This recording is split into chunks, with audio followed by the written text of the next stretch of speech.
of them. It's all good. It's all good. So here we go. Oh, rubbing the front right. Have a look at Alexander and Graham Stewart. No rubbing panels before the green light even came on. Alexander leads down the back straight. Graham Stewart in second. Then it's Paul Blinkhine in that 22. Then the 1 of Dave Gardner, Michael Miller, and then Daniel Obbs in the 2, trailing out the field. But Alexander, he'll be hard to stop now. He's already got 8 to 10 car lengths over the rest of the field. Down the back straight away. Gardner almost to the back of Blinkhine as they went down through turn number 3. But Graham Stewart, once again, holding up the pack but driving a nice line. He did this on the season opener as well. It was extremely fast. In that 55, really improving every time he gets out there on the race. Leader now. Alexander's in cruise mode. You see Gardner now looking at the inside of Stewart.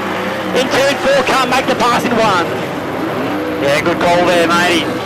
He was having a good long look, but as you say, if Graham Stewart continues to just run that mid to low line around the track, if he keeps his momentum up, although he slowed a bit there in 3 and 4 for some reason, I think he's really trying to cover the pole line now big time. Knows he's got company in the form of the 1SA GT Bobcat Dominator, but here goes Gardner now, up the inside, just gives him a little bit of a nudge. Oh, Graham Stewart clips the fence, but he gets back on the gas and gets away from it. Good stuff there, probably his only option, because if he backed right out, it would have sucked the front of the car in. And it looks like Barney Miller in that 47 going out after Gardner, but I'm not sure he's going to catch him. Track still a little slippery for these guys up high, but it's not posing any threat whatsoever to the NZ juggernaut that is the MA Motorsport pilot in Ryan Alexander. Flying Ryan, white flag now out as he pitches the Dominator into 1. There's Gardner still second.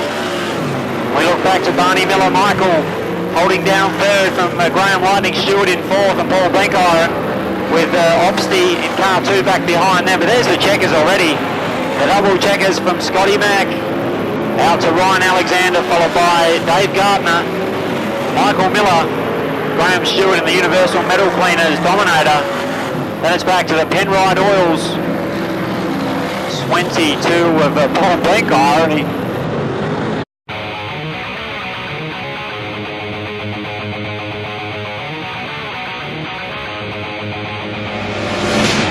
I appreciate it too, but just gives them a good chance to dial themselves in before we go green, which we've done now. Reich held away nicely in the 51. Gee, look at the 18 of Moore looking for an outside move on Walker down the back straight. Carusis now having a good look on the bottom as well. He's below, although he didn't get the grip he was after out of 4 a moment ago. But watch the 18 of Jared Moore around the outside of Walker. Thinking about the over-under move, but he decides to hang back. Look at this. Nothing much in it here. Reichelt still leading, but Moore's going to round him up on that superior and quicker mid-track groove. I think Reichelt might have just got in the greasy stuff right on the gutter, and that has enabled the 18. It stands out, doesn't it? That very bright number on the front wing. You'd pick him very easily coming out of turn 4. Reichelt still second from Walker. Carusis now under pressure himself down the back straight as we hit half race distance. It's hard to see him catching more here, Phil. He's flying. No, they won't catch him in the 18. The hyper chassis is working beautifully down the back straight. You don't see Lisa Walker past him. He did it beautifully earlier in the run. Reichel in there in the second spot, doing a nice job holding out Walker in the 4. Then it's Carusis, Lockie Cates in the 71. Then Miller with an issue in the 24 and the 6 of Miracle, and the caution light will come on as Ross Miller will not get off the racetrack in time. Gee, that's a shame from Ross, because he was really taking it up to Carusis there, who's showing those guys to still pick and choose where they want to race. They don't have to base their car in Sydney. That's right, they need to be in the same place all year. That's exactly right. It's a good concept, but you're not part of it. Yes, maybe. You never know. As the green flag waves and we're off and running again. 3 to go. Actually, I think I called the first ball, mate. You better take it away. There we go. Jared Moore down the back. Strong to Reichel. See, he's still back there in that second spot, doing a fantastic job to hold out Lisa Walker. Then it's Angelo Carusis, who really did need that caution light because he was losing touch with the leading trio, but doesn't quite seem to have the speed at the moment in that 27. The MJM blasting machine out of Wyala, but our leader is still Jared Moore, and it's Raquel Walker, Carusis, Cates, and under back Joe Mercarella. He'd kind of before, but I do like the run for Jared Moore, just car nice and straight. Checkered flag, yeah, running that mid-track groove. Took the momentum up and won it quite convincingly in the end in the 18. Good run from the 51 of Simon Reichelt in for second.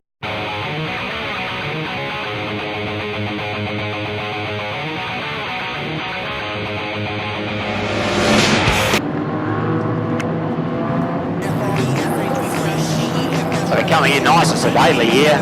Scott McIntosh ready to send them on their way, which he's done right about now. So the 78 of Nathan Thorne, as you predicted, away to a barnstorming start here. The 14 of Zach Walters down the back straight. Ashley McEwen in the 3, making you 1, 2 and 3 for the Daihatsus at the moment. So around they come now. We've got the 55 looking fairly racy as Shani Pitcher. All the 14s on the infield. Zacho Walters taking no further part in this one. Oh, and a little bit of contact there for second and third. Looks like the 3 of McEwen now just taking a time getting back out onto the track. Pitcher has moved into second. Our race leader, Nitro Nathan Thorne, he's absolutely bolting. You see there, noticed that with Walters, I think, at the previous meeting when they're running a pretty well flat stick, they get a bit of understeer out of the second turn and head towards the NZ sort of sign. Not on the concrete, but up further above that. As he comes through now with 5 laps remaining. Time as well, what's he down around the 9, sub 20 second lap time is pretty quick for a junior sedan. Thorne really is getting around nicely with Pitcher still in second place. Then we go back to car 6, Mitchell Gregg at half race distance. Well, the track record's only at 19:48, so he's running around track record speed at the moment. Our race leader, in fact, he holds a track record. So he's trying to see if he can lower that mark to Pitcher and Gregg.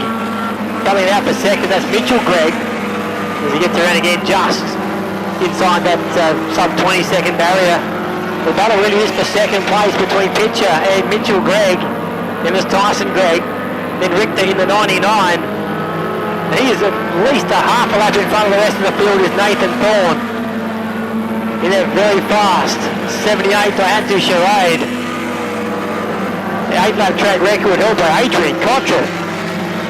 Oh, look at him slicing and dicing his way through and Phil through the lap cars here. He's clearly eyeing off a shot at that track record. Certainly is a track record that's held for nearly 10 years. As the white flag is out, 1 to go for Nathan Thorne, the 78. Looks like Gregg now up into the second spot. That's Mitch. Something must have happened to Tamika Pitcher in that Shani Pitcher in the 55 because she's back to 4th now. The leader is coming out of turn number 4. Take the checkered flags. Nathan Thorne wins it by over half a lap. Waiting for Mitchell Gregg, who is just making his way through turn 4 as we speak. To take the checkers for second. And third will go to Tyson Gregg. Oh! And poor old Shani Pitcher won't make the finish line.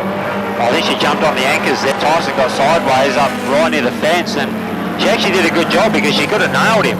Could have spun him big time there, but good driving, I reckon. Good.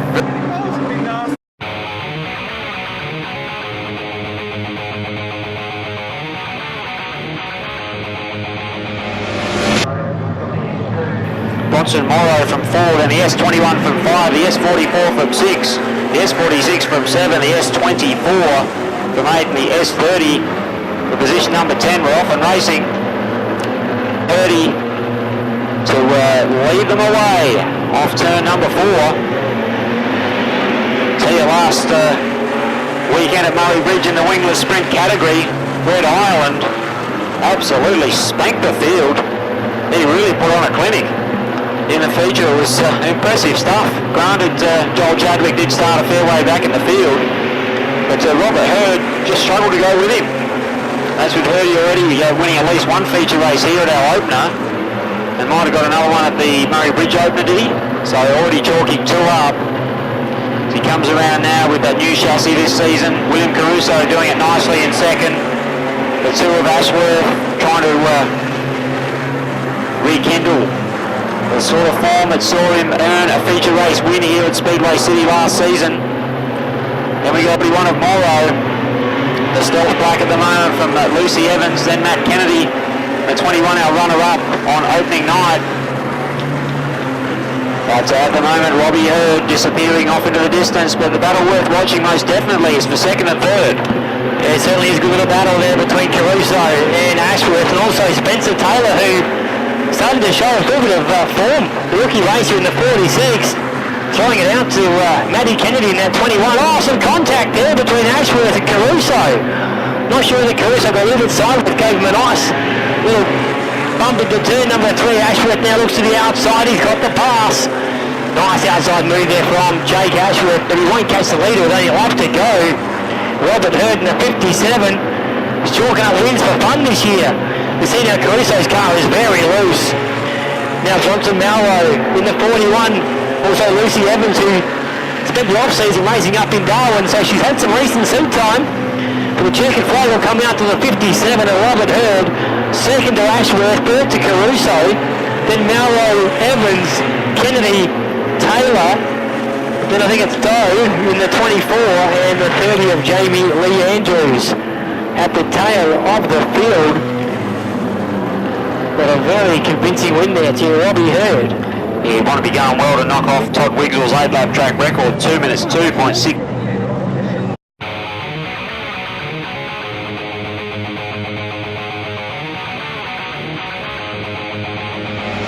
He certainly has. They're coming around now, getting red. Lindsay on the pole. Brendan Guerin will try and get the jump on him. Bring us in, Phil. Let's go racing. Heat number 1, Revolution Race Gear Sprintcars into turn number 1. It's going to be Stephen Lyons who leads it out of turn number 2. Oh, Justin Sloan brings on the caution. Spins in front of the George Tatnall stand. Don't think the yellows have been seen by...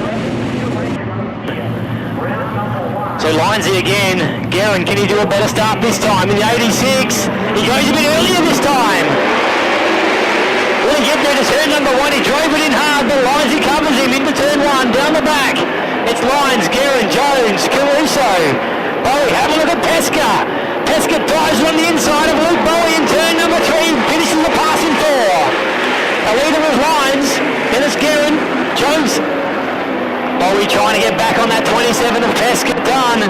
But Lindsay out in front, comfortable second also now for Guerin. A little battle for third between Jones and Caruso. Pesca looks fast in that 27. But Joe and Joe race car. Oh, Bowen spins out in turn number 2. Keeps it going. 360 Chocking Donut on the back straight. Rejoins the field at the tail. But down the back, it's still the 3 of Lyons. Comfortably now over Guerin and Jones. Round comes Lindsay now. Bowie will want to keep his speed up here, otherwise Lindsay might be trying to lap him before this one is out. Guerin doing an excellent job in second. Likewise Jones from third. The race has really spread themselves out now. Then we look back to Mark Caruso on the 33. He's got his wing a fair way back. Ben Pesca in the 27. Putland doing well. And Bowie actually showing good track speed now and starting to catch Sloan. But it's all Stephen Lyons, I presume, still running the KPC chassis this season. Why would you switch? Had such a great season, last one out. A couple of unfortunate accidents early last season, but I tell you what, once he got his mojo happening around about Christmas time, he was very hard to beat anywhere he went. You see him that lap, John, just switch to the bottom through turn number 1 and 2 just to see what the car is handling. Didn't like it, straight back up to the mid-track line. There we go. And the white flag getting ready to come out now.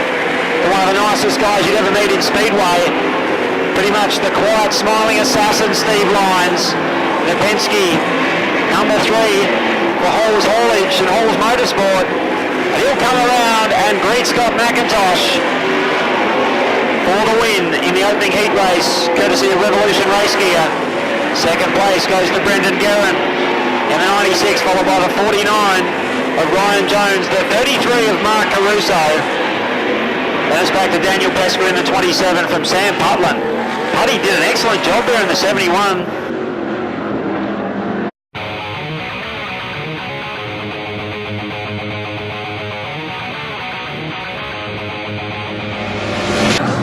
We are going to forge on here despite what we mentioned a few moments ago, and we've got 8 laps up on the board. Darryl Guerin and Tregan Gates on the first line there. Guerin leaves him no room to work with, fed him the big right rear. Look at Michael Lovegrove in that J&J, he finds the moisture on the bottom. He's not silly, no point flicked off area.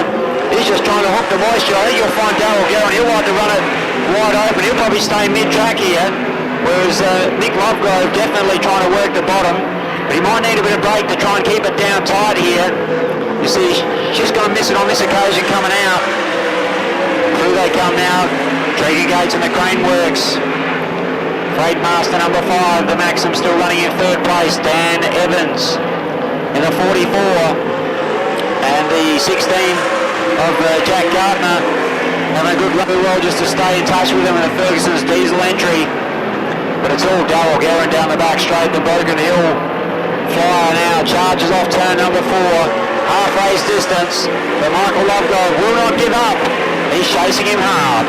No, certainly one of these are the sort of track conditions that Lovegrove drives on too. When the track starts to go a bit slick, that J&J really comes to the fore.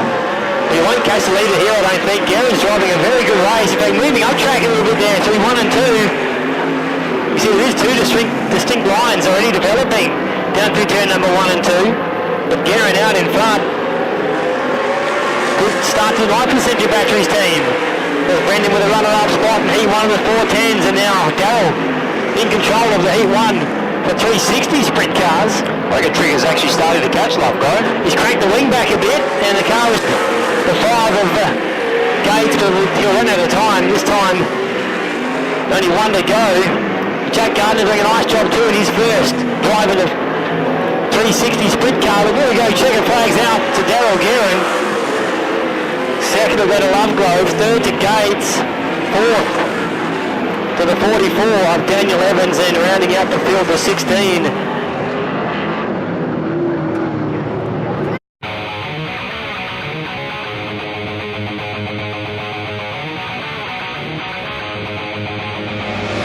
Getting the Amcan National out of the track, good to see. The 88 from 5. Then we've got the, is that 21 Sharpie from 6. The 45 from 7 of Kelsey Allen, the Victorian entry. And the 5 of John Dropala, starting out of position number 8. But it's the 54 of Turner making full advantage of that front row start. Letzi in the 19. She spent a little bit recently on the, bit of contact there. Won't be doing him much good coming out of turn number 4. Yet to actually find out what actually happened to the Panther pilot, but I did see on social media that he did have to have something done in hospital, but clearly he's fit enough to race, which is good. So let's hope he's feeling better, whatever the situation was. So it's Turner out in front with 54. She looked pretty good in Murray Bridge last weekend. I thought she actually seems to be a lot smoother this year. I reckon at times last season she was just a little bit untidy at times, sort of resembled a bit of a Snakes Alive pack, but she's definitely seems to have smoothed that out. Maybe it was an issue with the car. She's got a new motor this year too. Clearly helping. No, I've spoken to her a couple of times. She's very happy with the new power plant. Not the new Coat motor, still the old Holden V8, but clearly enjoying the new power package. And look at Letzi now trying to lean on the 23 of Robinson coming out the second turn, but he can't quite get it done. Robbo hangs tough in that second spot, and Sharpie back there in third with Thomas rounding out the top 5. Yeah, they certainly are. Then Mark Jansen back there in the 88. First time we've seen him here, but he has had a couple of skids at Murray Bridge. Good to see the I think it's the ex-Morris Velots. 88. Down the back with our lead before Leanne Turner, and she's gapping the field, doing a fantastic job. The 23 of Robinson, then it's Lance, then Sharp, then Thomas, then Jansen, Then Johnny Drappler into 5. Oh, Jansen, as I speak about him, swings it down there in turn number 2. And the 45 of the new dual racer, Kelsey Allen. And it looks like Jansen will bring on the yellow.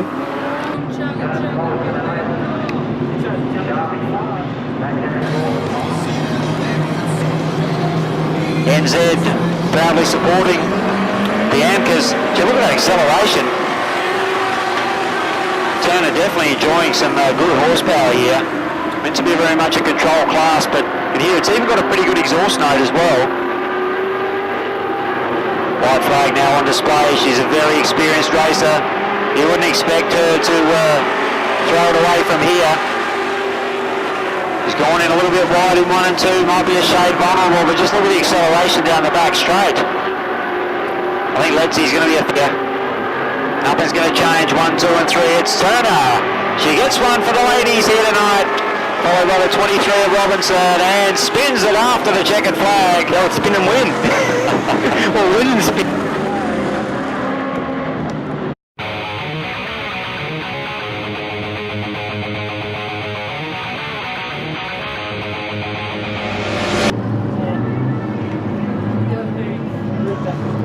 He's racing straight as well tonight, isn't he? No, that's not him. That didn't work during the straight. He's from down here in that ball. That's fine. Not the way.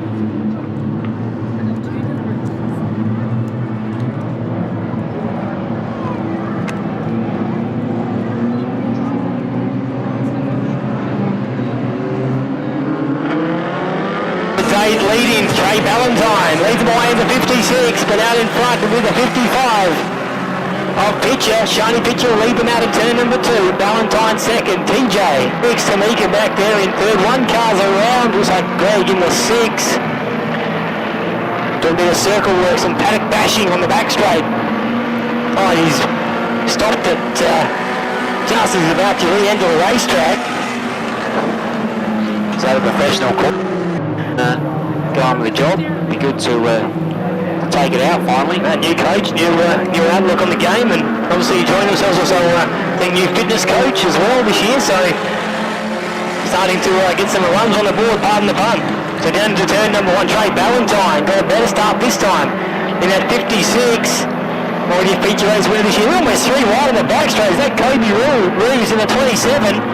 Went past both the Pitcher girls down the back straight away. Moves up into second. So Ruth out after Trey Ballantyne. And it's a 96 of TJ Pitcher. Then a 3 of Ashley McEwen, then TJ's twin sister Shani in that 55. Now makes the move. Oh, Ballantyne's thrown it away right in front of the field. Keeps it going. Finds the gear NASCAR style, NASCAR-esque in turn number 4, and nearly got 3 spots. Unbelievable stuff. Well done to our stewards too. They didn't panic. Could have easily thrown the cautions there. Good job to Trey Ballantyne. He didn't panic either. He saw would have seen the cars coming. He dropped it back to first gear, drove straight out of it. Good stuff. And now he's back on the hammer again, trying to make up the spots he lost. Clearly been watching some of the super sedan boys or late models, or even perhaps some of his NASCAR heroes. As we watch our leader coming around now, the 25 of Jaden Roos and the GMP engine reconditioners Motorhouse Mildura entry. It's percolating along nicely. The 96 of Tamika Pitcher sitting in second place. The now 6 of Ballantyne about to grab that spot out of the second turn, and he gets it done. So he's on a surge back towards the front of the pack here. Let's see if he can maybe win it still with 3 to go. Oh, look at his closing speed here. It's down to within about 6 car lengths. So this is going to put on a spray, but he's going to have to keep it smooth from here already. Spun the car coming out of turn number 4, and there's a back marker up ahead. It's Fuddy in the 112. 2 laps now remaining for Uzi. Ballantyne doesn't mind throwing it sideways in turn 4. Oh, don't think he wants to lift. Just loves to run the thing wide open. Down the back straight here, Flatty now ahead of them. Oh, Ruse is going to go to the outside, might get beached here. Quickly tries to switch. Oh, here he comes. Ballantyne on the inside, squeezes Ruse, just a gentle tap as the white flag comes out. A little bit of indecision there, I think, from Ruse down the back straight. Just misread the slower competitor. And from there, I guess, Trey Ballantyne in the box seats. In the 56 as the 22 has a bit of an excursion off the track. But the double checkers are now out. Though Trey Ballantyne for the win. The 25 of Jaden Roos in for second for the 96 of Tamika Pitcher. The 3 of Ashley McEwen followed by the 6 of Mitch Gregg. A 1-1-2. Flatty might have been a lap down. The 55's expired on the infield of Shani Pitcher. Yeah, you can see a fair bit of fluid under that car too.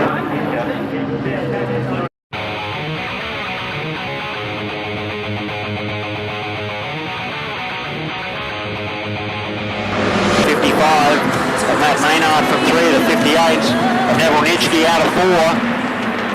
We've got the 98 out of 5 of Gareth Stewart and the 121 of Dylan Richter out of position number 6.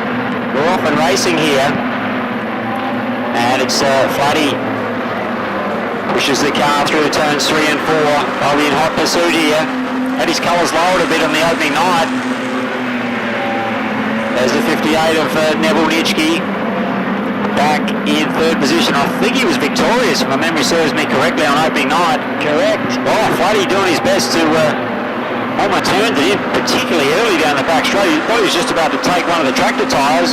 We actually have a half lose, but in the end, maybe looks were a little deceptive. So the checkmates 22 sitting in 2nd place. Nitschke back there in 3rd. We've got the 55. Working hard at Matt Maynard, got his hands full with the, he's at the 98 at Gareth Stewart. Tucked in behind him, and then Richter in the 121. So real Holden versus Ford battle here, half-race distance. I know one thing, the Ford Performance Racing guys, before I left home to... There you go. And some news only in the last day or two that Will Davison Dr. Be filling that role of Van Gisbergen. Oh, Jigger all over the joint here. Flatty's up near the fence. Nitschke, Maynard, and Pagola coming after him. Oh, Nitschke. Oh, look out. The checkmates 22.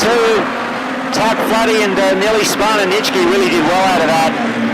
Just threaded the eye of the needle. You can see that. I think the way Flatty's line there down the back straight leg, it's right up near the fence and then pitches the car sideways. Just don't think it really works. He actually scrubs speed off, if anything. Smooth is fast and straight's probably fast, but just doesn't look as though it's the quick way around. No, it looks impressive. Bit of great car control, but as you say, probably not the fastest way around. Neville Nitschke nowhere near as crossed up in at 58, and he's showing him the way around at the moment. See the car's a lot straighter, nice controlled drift from Neville Nitschke, although Flatty's quite often very sideways and then he has to overcorrect. Mid-corner, see, mid-corner normally has to change the angle of or change the steering input. Seems to be losing ground, although he's not doing a bad job at the moment. Although Nitschke with 1 to go, say feature race winner at our opening meeting for Ongoing Motors. Doing a nice job. Down the back, Jacker is in all sorts of bother and just cannot get a handle on that car at all. Checkered flags are waved this time for Neville Nitschke in the 58. Flatty will get second, then Matty Maynard in the 55, then Stewart, Weston, Prideaux, Roos in that 35, finishing on the outside there in the 33, Lex Pasquale.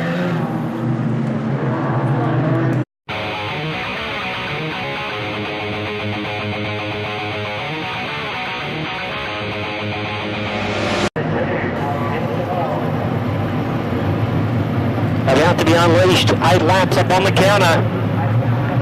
Should be good. One with Alexander from the back and the 2 Tyros on the front row, Miller and Gardner as they go down through turn number 1 and 2. Miller's got the run. He'll lead them down the back. Gardner's got a good one out of turn number 2. Really arced the corner. Out of turn number 3 and 4 they run. It's Miller, Gardner, Paul Blinkine. And the 36 of Ryan Alexander. The 55 of Stewart and the 2 of Daniel Hobbs to slowly coming to grips. Have a look at Gardner. What an aggressive move down in turn number 3. Got the pass. Didn't make any contact, but that was a really forceful move from Dave Gardner. Ending out to the inside of Paul Blinkine. Down the back straight. Alexander off to third. Miller, what can he do about our leader? Gardner fighting back here. Carl's up right off its stairs. 3, 1 and 2 to Carl, a little loose. Miller looked to the inside of him, couldn't get it done. But Gardner once again throwing the car hard into turn number 1 and 2. Back on the preferred way around the venue. Miller around the bottom, looks at him again through 1 and 2. An enthralling battle up front. Alexander starting to slowly towards the top 2 as they come out of turn number 4, half race distance. It's Gardner, Miller, Alexander, Blinkine, Stewart, and at the back, Daniel Obst in the Obst sheds number 2. But out in front now, Gardner looks like he's got a comfortable margin now over Michael Miller in that 47. Alexander just cruising back there in P3. And Gardner will set himself a pole position start here if he can win this easily. Daniel Obst loops it again down there in turn number 1. We may let the field pass. We do. Checkered flag will come out. The yellows have come on. Obst, he couldn't quite regain the forward power in that number 2. Staying with Dave Gardner here, Speedway City round 3 of the JD Couriers. You've been travelling pretty well. Yeah, it's been a bit of an average start for us. We're sort of doing a bit of testing with the car in these first 3 or 4 shows, and big long season ahead, so just we don't get time to practice, so we've got to do our testing while we're racing, which makes it a bit hard. And young Ryan and Mike are going really well, so if we're off the ball a bit, they're beating us at the moment, so we need to lift our game. Yeah, you've got some competition with those two there. Hopefully the series will start growing with a few more cars as the season progresses. Who do you see besides those two as your biggest threats coming out maybe later on?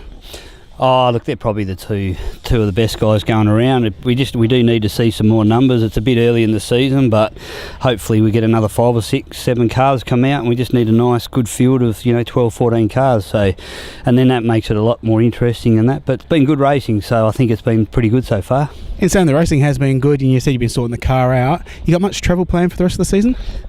Before Christmas, we're only really going to Sydney to do the big show up there, and then all the big races start after Christmas this year, so no national series, so we can kind of go where we want a little bit this year, and it should be good. And yeah, we'll sort the car out, a couple more shows, we'll get it right, and then we're going to meet up with the best guys in Australia soon, so you kind of get a few things out of the way now, and then hopefully we can beat them later on. Who would you rate as your biggest competitors nationwide? There's quite a few. You got your Darren Kane, Cody Brown, Matty Pascoe. Yeah, there's 10 or 12, 14 fast guys all over Australia. So yeah, pretty tough season coming up as usual. So I hope all the best of the night. Hope to see you at the front. Yeah, no worries. Thank you. Thank you very much.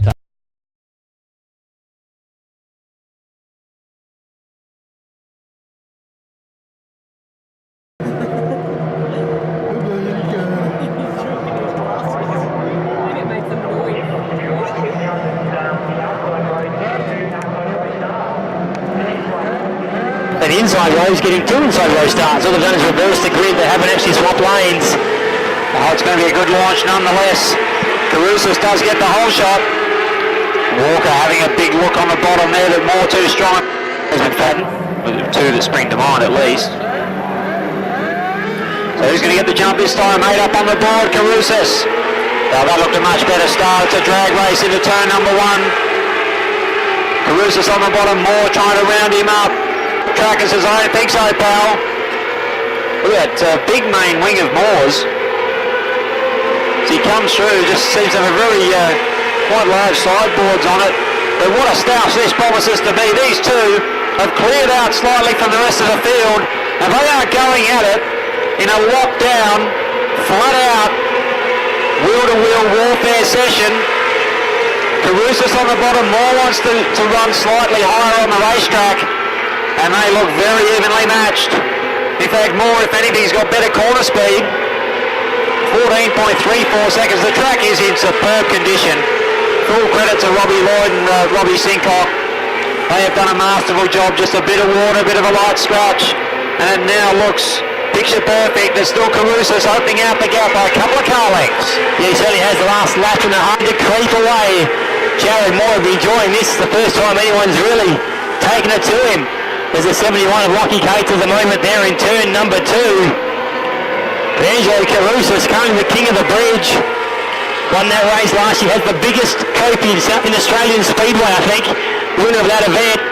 It's Knoxville Raceway-esque. Out of turn number 4. Caruso still leads it. 2 to go.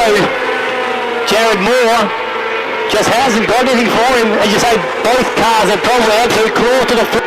And at the moment, Caruso just has the track position and clean air on the wings. 1 to go.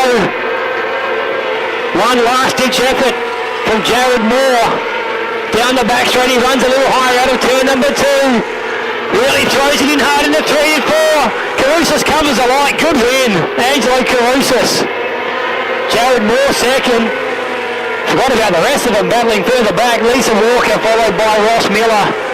Simon Reichelt. Then the 6 of Joe Mercarella and the 71 of Lockie.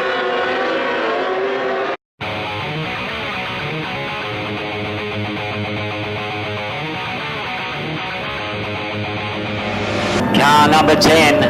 They're looking to try and get the whole shot here, but the strap Albin Street, Daniel Pesca, very quick and very experienced as we go racing. Pesca gets the jump here. Caruso looking to hook that moisture on the bottom. I reckon Jones is going to slip up the inside of Cobby into 4th. Bowie's in 3rd. We've had a change in front. Pesca's gone wide. Now comes back again on Caruso. What a great track here. Slide jobs going on galore. Lindsay now up into 6th place. Jones now to the inside of Bowie, who's just missed his marks there in 3. Bowie just not really looking composed in this early going. And Cobby now rolls up the inside of him. Some aggression there. It's a year veteran of this sport. Bowie thinking about retaliating, but he can't. Cobby knows he needs to get on with the job here because Jones has left him in his wake in his pursuit of Steve Caruso, and now Lindsay gets to the inside of Bowie as well. So it's just not panning out for Lightning Luke Bowie the way you would hope. A heap of smoke from Tranter. Might have just hold an oil line or something. A flash oil fire. And Jake the Snake might be pulling out of this one in a moment. Let's hope it subsides shortly. But it's Pesca still leading at half-face distance from Steve Caruso's Cobby. And then we go back to Bowie from Tranter. Yeah, good race early. Plenty of passing.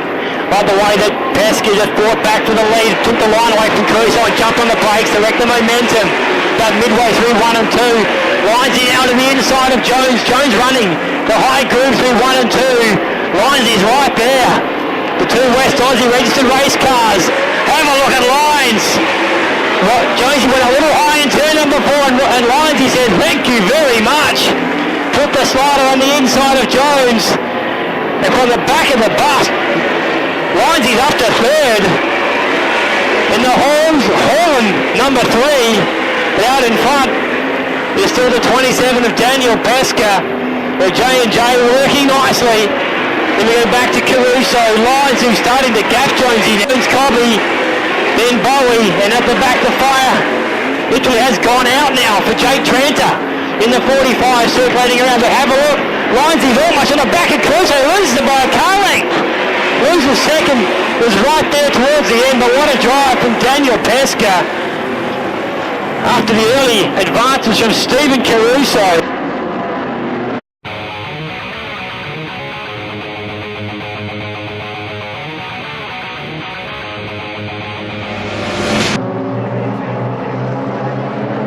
I heard the commentators yakking about them here at Speedway City because it certainly all helps.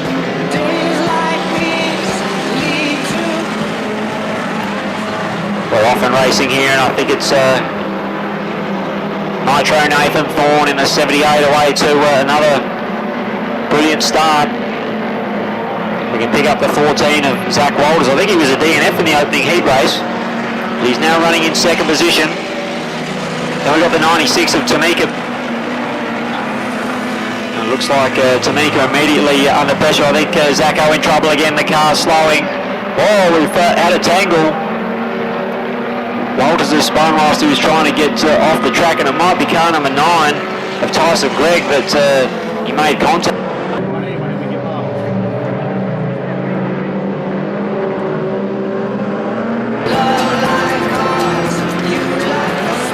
Alright, so we're back underway here. 78 of Nitro Nathan extending the gap immediately in the MJS sponsored entry. Coming out of turn number 4, absolutely flat out. He's got him covered. The tree and stump removal MJS entry. There's the 96 of Tamika Pitcher. Trying to keep them at bay here. And Jaden Roos in that 25. He's looking racy. Currently sitting back in 3rd position. Turbo Trey Ballantyne in the 56, also looking pretty racy, but he's gone very high on the speedway.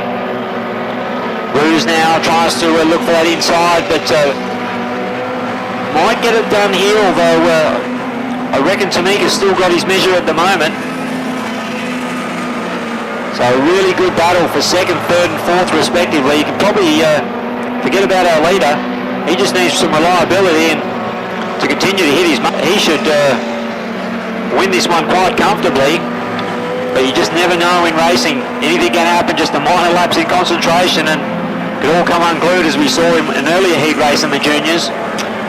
Yeah, certainly can, but there's a good little battle, as you say, for 2nd, 3rd and 4th. As Roos looks to the inside of Trey Ballantyne, can't get it done. Where Ballantyne really got it wound up on that high side of the racetrack. Oh, Pitcher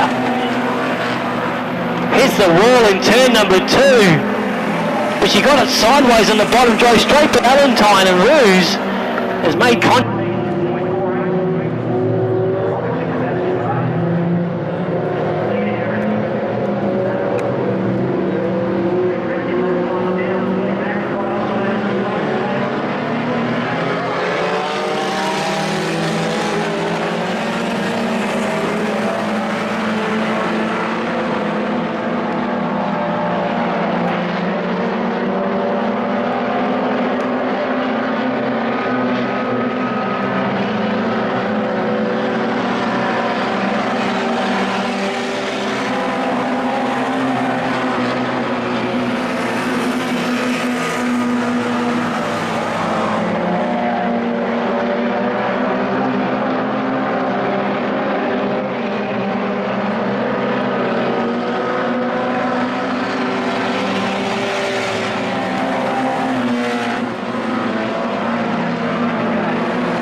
Rounding out your starting lineup, 8 up on the board and heavy towing Amca Nationals. And we're off. Oh, Jansen. Perhaps captures the 21 by surprise here. But now very quickly, Sharpie gets back to the lead. Steve Letts looking to go with him. I reckon he will annex 2nd position around about now. So there's no stray seagulls that I have to worry about. Unlike poor old Andrea Renoni recently, when he headbutted that one at Lukey Heights in the MotoGP race. Oh, look at Letzi now. Not time to digress, because this is a great race as he gets up the inside and takes the lead in the Panther. The Panther's on fire here. Sharp now, he's got to have a retake. He's got to stop and think. Because Letzi, he is just slipping away into the distance. Very smooth. And once he gets to the front, pretty hard to stop. His old sparring partner, Wayne Vickers, doesn't look as though he's here competing tonight. Might have gone to the SGP, you reckon, Phil? I reckon. So they've started to spread themselves out. Turner now up into 4th. But it's all the 19 of Letts as he increases the lead this time around. Yeah, he certainly is. Just holding that gutter rat line. Be 1 and 2. Doing a nice job Sharpie in that second spot, to Robinson. Then it's Leanne Turner in that 54. Mark Jansen slowly coming to grips with the Amca National, of course, spent a bit of time in the street stocks. This will be a big understeer moment. The car just had a major push there in turn number 1. Yeah, did get a big push. Might have had his arc a little bit wide on the entry to the corner, but... Oh, some contact there perhaps with Rob Thomas. Thomas giving us some of his best hits. Yeah, in turn number 3 that was. But both cars really behaving quite badly in turn number 1. In fact, Kelsey Allen's car very similar. They sort of let's see. You see how he does it. He doesn't pitch it in so aggressively. He's sort of going in on a similar line, but not turning the wheel aggressively to the left. A little bit more than his rivals as the checkered flags come out for Letzi in the 19. Sharp in second. Then it was Robinson in the 23. Then the 54 of Leanne Turner. Thomas, Jansen and Kelsey Allen rounding out the field there for heat.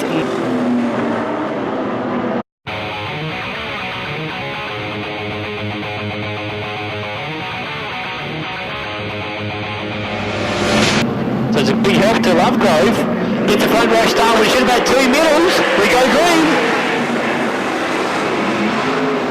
Into turn number 1, have a look at Garrett in the 96. Moves around the outside of Tregan Gates. Leader is Dan Evans. 90. Michael Lovegrove. I tell you what, Garrett's looking fast in that 96. As I speak, takes over second. With Lovegrove at a slight moment in turn number 2. And Kieran was there to capitalise on it. That's the... He moves up to second, so he's looking at a win in a second from his 2 starts here.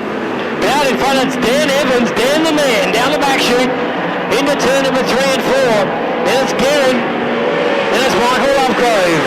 Trigger Gates back in 4th. Then Nicole Hill. Then Jack Gardner in the 6th, very high in turn number 1 and 2. He's able to bring it down. Halfway through it already. It's Evans out in front. Guerin looking good in second. Lovegrove in third. Yeah, that car and the goal does not look particularly comfortable in it at the moment. Seems very squirrely. But it's all Dan Evans. The 44 would have got some very valuable track time up in Darwin for the 360 national title recently. Took out his maiden 360 feature race win here last season. And wasn't he pumped? Saw his dad, Chris, down in the pits earlier. He's gone a bit higher that time around. I think Nicole's parking it. But round comes Evans now, 1 to go. He's looking a bit loose. Darryl Guerin. The hard revving Century batteries 96. Scratching for the rest of the night. Something's obviously gone amiss. Must be engine related or something, or maybe a fuel pump, maybe something of that nature, because he did finish off the heat race in second. But the win goes to Evans, followed by Darryl Guerin in second place. Tregan Gates actually gets third. Nick Lovegrove must have had a half lose, ends up in 4th, with Jack Gardner the 5th and 4th.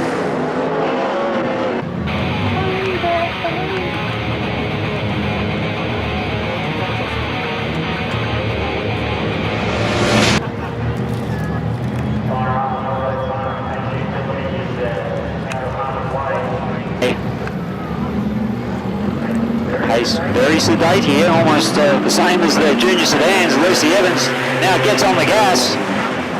Oh, Spencer Taylor rides a wheel, gets out near the fence, and eventually gets on the brakes. She was lucky to save that.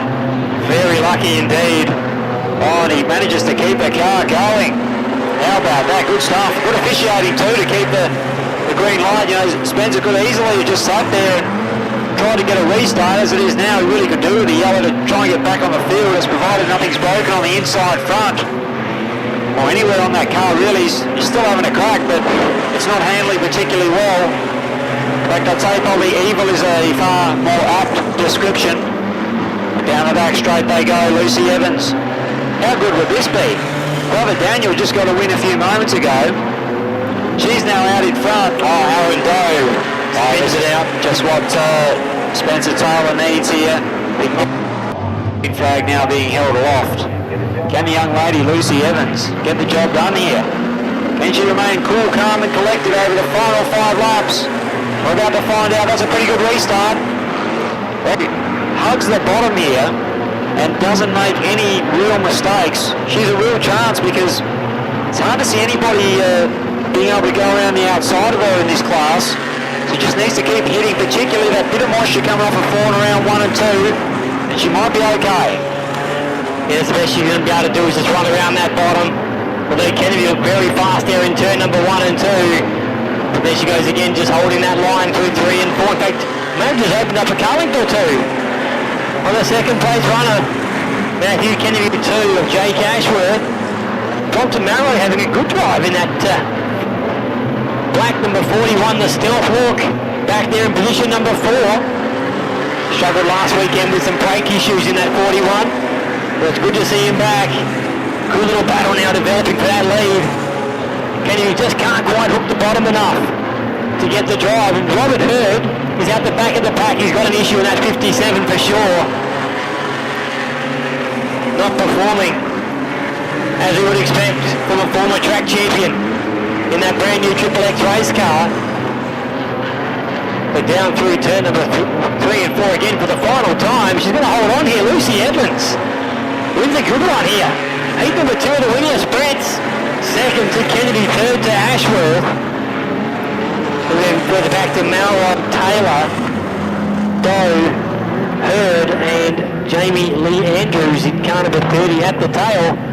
But a good win there for the 44 of Lucy Evans. Yeah, about putting your hands together for her, ladies and gentlemen. That was a good effort. Just went out there following in the footsteps of her brother and managed to chalk up another win for the Evans race.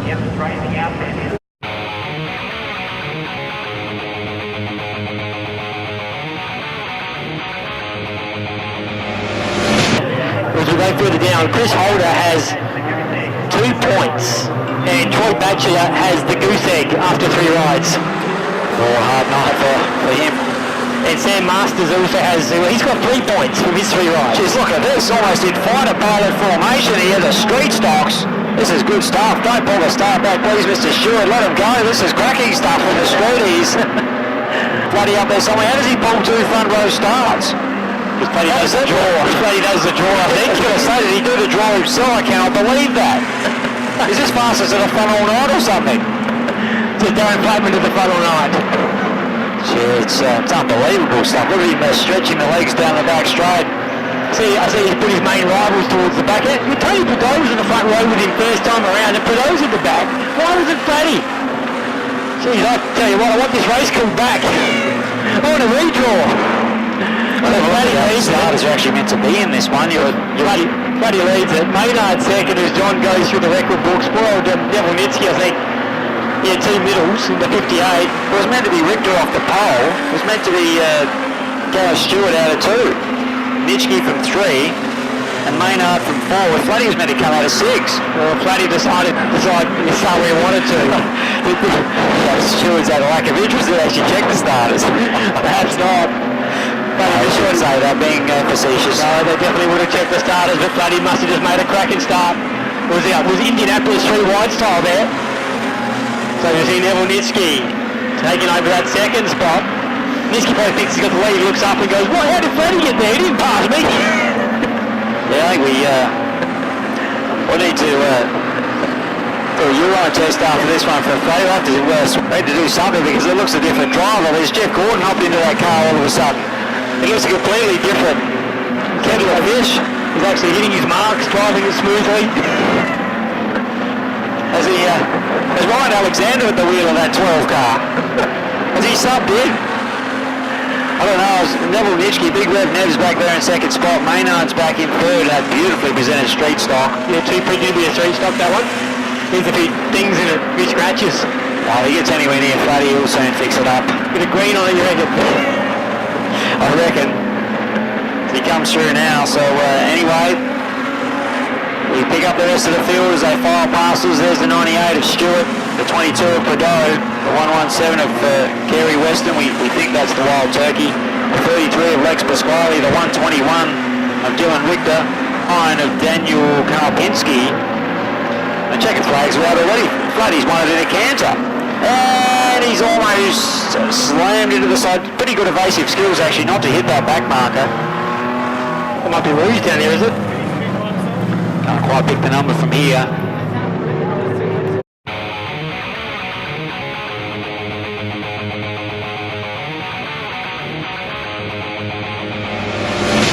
Final heat race of the night.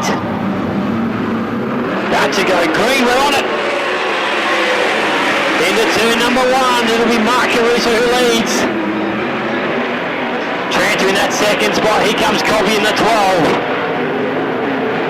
Field already pretty spaced out, but the group of 3 really getting away at the front, with the second group of 3 from 4 on back inside of Tranter. Down the back sheet, he might get him into turn number 3. Tranter drove it in hard on the top side.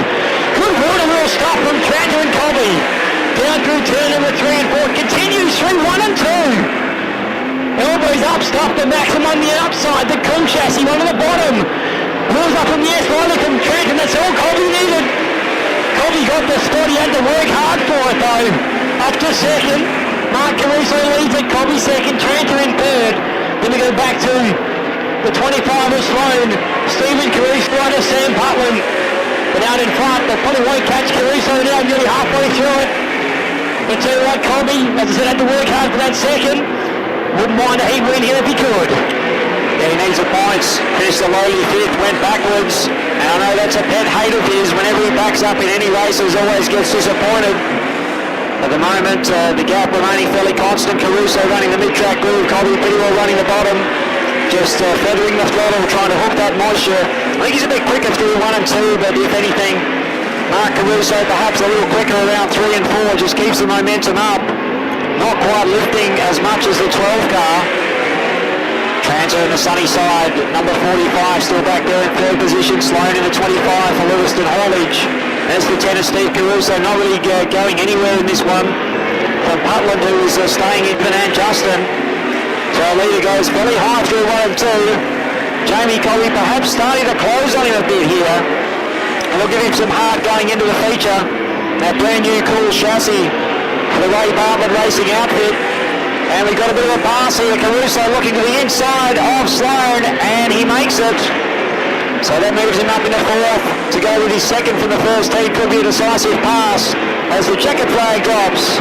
Mark Caruso from the fast finishing Jamie Cobby, followed by Jake Tranter in 3rd place. Caruso gets 4th from Justin Sloan and Sam Putland. But a good effort of the Dry Creek Wreckers skill hire.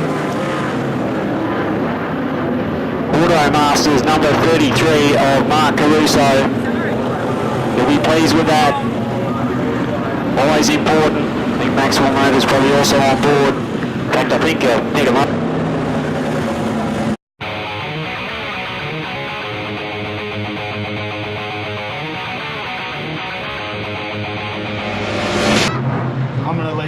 Over text message was the only way to staying at my place and loves the way I treat her. Singing out Aretha all over the track like a feature.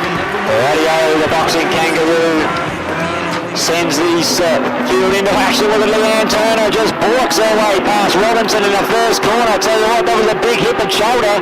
She means business here.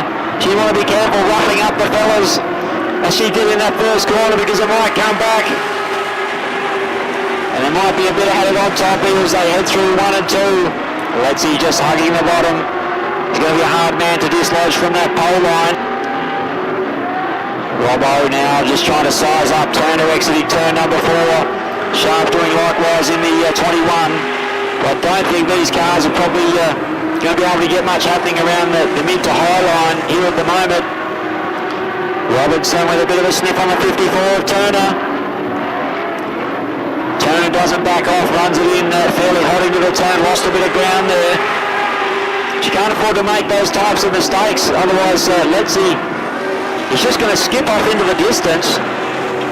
That's exactly what's happening here. We've got a spin, looks like the 88 of Mark Jansen has turned the thing around in front of the George Tatnall.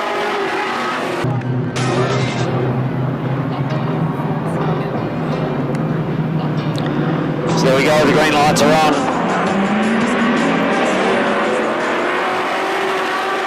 Now Turner has made a very good restart here. Letzi perhaps not quite expecting the green light quite so early. So what could Turner do here? She's been trying to work a slightly higher groove on the track. Thanks for that, Phil. She's Robbo in the 23's dropped back a little bit. Sharpie still there in 4th. Jansen makes a bit of a pass on Allen, I think it was. So I'm not sure what's going on here. Letzi really floundering. I don't know if he's slightly got a tyre starting to go away. He's just got him and almost appears to be a sitting duck here. Most uncharacteristic. He just seems to be just very gently trying to keep that car on the bottom, and I reckon Turner's starting to get fed up with this. She just gave him a bit of a tap a moment ago, as if to say, come on, Letzi. Maybe You're holding me up. Maybe a shock or something, or as you say, maybe a tyre going soft. Time. Don't have a special term for it. It's not benched, it's inactive. He's inactive. Currently inactive. Yeah, currently inactive, that is the term they use. So back under green. And Letzi still leads them away in that 19. But Leanne Turner, if she's not careful, he may lose second. Chasing Robertson, the 23 up the inside. There may have been a slight rub on the entry of turn number 3. Well, Leanne Turner's able to hang tough on the outside. But that may... Oh, she's got straightened up, I think, by Robbo. Oh, Sharpie's also through in the 21. That's probably born a product of frustration, I think. Sitting in there behind Letzi. Really threw the car sideways, tried something different, and it didn't work. She races the blokes hard, doesn't she? No doubt about it. She does. It looks to me like Robinson, he is hungry. I don't think I've ever seen him win a Fiji race. He may not have ever chalked one up, but Letzi's out in front just trying to hug the bottom. And Robbo, he's got nothing to lose here. He might as well try and wind it up and try and get something working on the mid to high line. Lost a bit of that ground on that occasion though. Because I really couldn't see Letzi making too many mistakes from here and drifting up the track to allow him to get underneath him, unless he can give him some sort of tap and try and move him out the way. Yeah, the mate will get past, although he's not close enough at the moment. He's really stressed the lead again, Letzi, so I'm not sure what the issue was in that, mid to early part of the race. When his tactics really seemed to change, he went on the complete defensive. I think the thing with it is that Robbo had a bit of a go to move up track, probably went a bit too high, and it's probably taken him 2 or 3 laps to actually rebuild the momentum. Yeah, there's 2 or 3 laps he didn't have. There's only 3 to go. There's a caution. Should be a caution shortly. Looks like Kelsey Allen.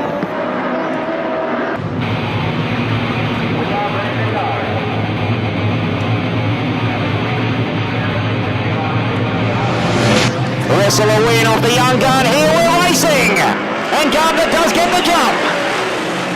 Alexander now won't panic very quickly, ducks in behind him, line of stern through 1 and 2.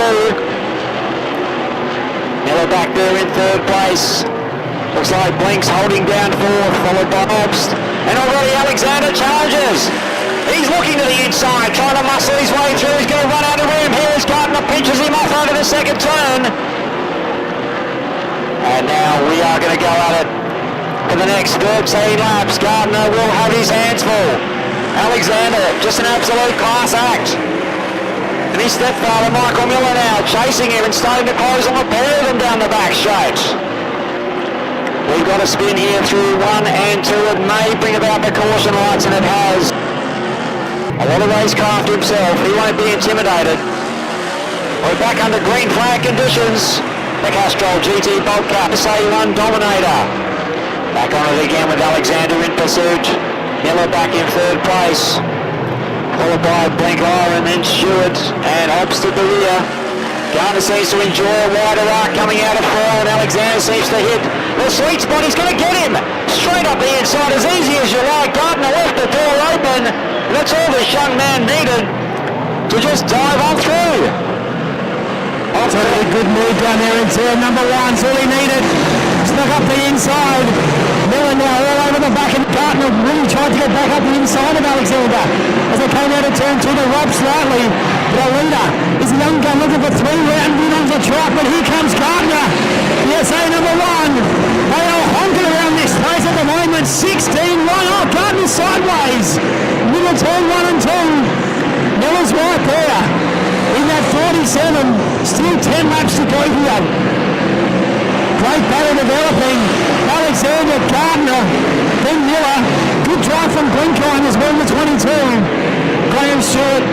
And at the back still learning his craft at 2 of Daniel Obbs. But as all watch on, they are flying around this place at the moment. The track is hooked up. Alexander making the best of it. Gardner's still right there, so too is Miller. Still got 8 to go. This is going to turn into an epic contest. Last week it was just that slight mistake from Gardner, but he is starting to close here. Maybe the track's starting to come to him. I'm not sure whether he just missed his marks a little bit, but he's closed back in on the youngster. Let's see if he can go for the jugular here. We've got a slower competitor up ahead of them. He needs to get out of the road, Obstein. He does, thank goodness. So the action continues to look at Miller. Gardner in the sandwich here from Barney Miller and Ryan Alexander. But he is going to go for it here. He's trying to line him up. Can he unsettle him? Hug the bottom, continue to hit his marks, almost oblivious to his fellow competitors. It's really great to watch just how precise this young man is. But here comes Gardner. He works the mid-track groove into turn number 3. Can he get it done? He throws it in deep. Alexander on the bottom, and Gardner's got him. Oh, what a pass. The Super Spud reclaims the lead. What a comeback. It looked as though Alexander was going to run up again as he's been doing of late. But no, Gardner standing tall here. He wants a win and he wants it now. And here comes Miller also for second. Look at the back of Alexander, but Gardner is fired up after being beaten 2 weekends in a row. So down the back shoot the South and West Aussie champ, Dave Gardner. And you go back to Alexander and Michael Miller. Round of the season so far for the Dave Sedan series. It's Gardner leading, Alexander second, Miller, and a bit of a gap back to the 22 of Paul Blinkhine. On the 55 with the Prez, Graham Stewart, but this time Biden in 1 to go for Dave Gardner, the Super Spud out of Panola in the state southeast. He's supported tonight's round. It's supported by Gardner Transport. Might want to put his name on a few more races this year, John, because he's going to take the money here. Round number 4 will go the way of Dave Gardner. Second, across the line, Alexander, third to Michael. Then we go back to Paul Blinkhine. And the only other finisher, the 55 of Graham Stewart. Wow. Round of the Centre Sedan local series. What a race it was. Very entertaining stuff. It's pretty hard to please if you didn't enjoy that one.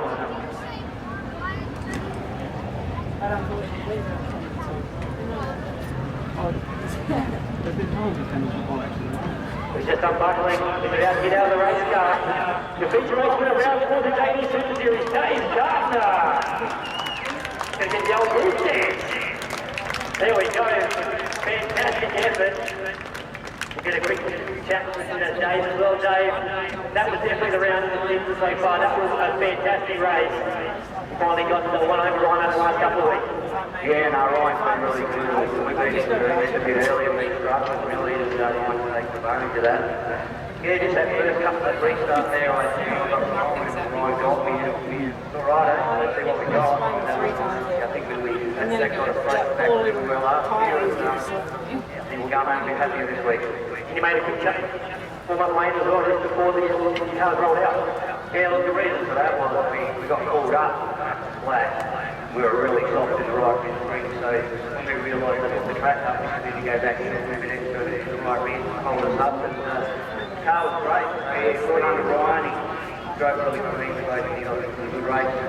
Hopefully it's a small field, but hopefully we enjoyed it. That good racing man sponsor a few points for your round too. Oh yeah, well, so yeah, I like the running back. Thanks to Chris and Tony Goyle tonight. He set the car up and yeah, on the time he got the back. So thank you, congratulations to our boys. There goes Speedway City tonight's winter race with the Dave Gardner.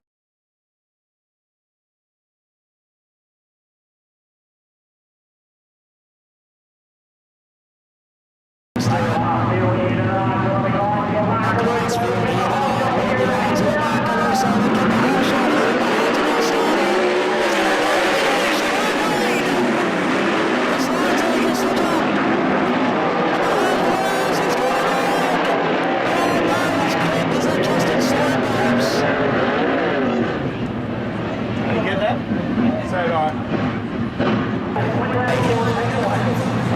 He's already had a practice run. It was a very good first time around. Stephen gets on the gas early here. It won't make any difference. As Lyons takes command here into the first corner. Steve Caruso now tucks in behind him. Daniel Pesca with a solid third, but already pressuring, but gets a bit loose through the turn. Jones now after Pesca. Jonesy sizing him up. They're all just hunting the bottom at this stage. Fifth position followed by Putland and Bowie. And Putland really putting himself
6 of Lucarella, number 24 of Ross Miller. The green. Caruso's got a nice jump and an MJM blasting number 27. He leads by about 10 Carly's in the actual. Number 2, number 3 and 4. Caruso's more. Walking along the track from Rocky Cates. Cates will be racing that Triple X. Number 71 might be in the 4th spot. But down the back, number still, Angelo Carusos. Number 27. And the 18 of Moore. The 4 of Walker. The 71 of Cates. Ross Miller trying to work the outside of the 6. Lucarella can't get it done, but Alina still. The 27 of Angelo Carusos. Jared Moore throwing the full back. Left as they got 10 Carlins from our race leader. So it's Carusos. Moore in a focus. Similar distance back to Lisa Walker. From the 71. Eights in a battle at the back of the pack. Lucarella and Ross Moore. Ross Miller, I should say. 5 to go. They're not going to catch Carusos, I wouldn't think. So the stretches lead over Jared Moore, and Kenny's been lost first defeat of the 15-16 season. Well, certainly looking that way. Is he able to transport number 27 and out of his kid Angelo Carusos. Continues to dominate this encounter. Rocky Cates is out of the race. Very flash looking triple with the W sponsored 71. But I'm not sure whether Moore's just lost a bit of pace here. Seems a little odd, doesn't it? They were so evenly matched in the heat racing from here. Carusos is just blitzing him. He comes around again in 14.69 seconds. He's absolutely flying. 14.1 is Brock Hallett's individual one-lap track record. He's now leading by a quarter of a lap, almost close to a half a lap, as the Adelaide Mobile Diesel 18 of Moore comes around. I reckon it's just gone off the board at the motor. And we've got Lisa Walker. As the checkered flags are out already, Angelo Carusos, the MJM blasting entry, has done exactly that. He's blasted them all right. The Adelaide Mobile Diesel 18 of Jared Walker, the very quick young lady Lisa Walker, the action line marking. Number 4.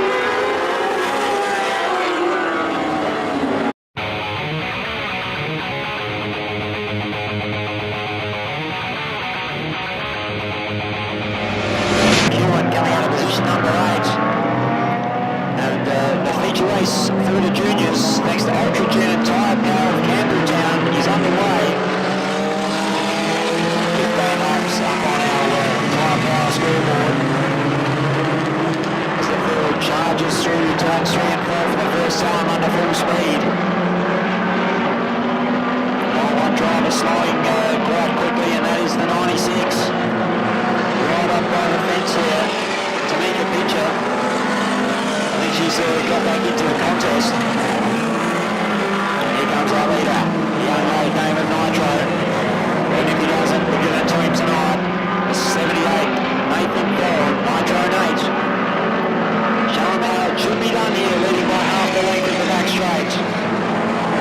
He's already got a pick in that trail. Upside down. That is senior Zach Walters. That's a huge goal. A huge pile up in behind as well. While the cars are completely facing the wrong direction. The heat has been a horrible night for Zach Walters. Let's hope he's okay inside that. Yes, quite a few parked up on the infield, taking no further part, unfortunately. Here we go again for Ultra Junior Tyre Power of Campbelltown. Resumption of the junior sedan feature. 8 laps on the counter. Nitro Nathan flying away beautifully again in the 78. Let's see what the rest of them can do. Jake Moore's in that B25. Got another charade back there, I think, in the shade of Ashley McEwen's blue entry. Option. Almost a touch there for Clear. Over the 56 of Trey Valentine. Started on the front row of this one. He's trying to carve his way back towards that front. Want to give him McEwen a bit of a tap. McEwen just gets off the pedal there, just to make sure the car straightens out before she tries to bring it back up to speed.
racing between the pair of them.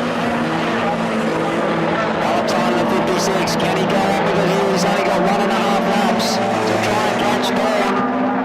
I think he's going to go with that. Dawn's gone 40 right out of this corner. Look how hard our second place driver is stretching the limits of the Asian out in turn number 4. And great to watch a full field of junior sedans going on tonight. Great experience for them. At this stage it looks as though our winner, the divisional winners, go to the 78 of Nitro, Nathan Ford. Well done, young man. Top drive. The 56 of Turbo Cole Valentine gets in for second. And the 25 of Jaden Bruce in for third place. Looks like it might have been car number 4, Thomas Richter, in for fourth.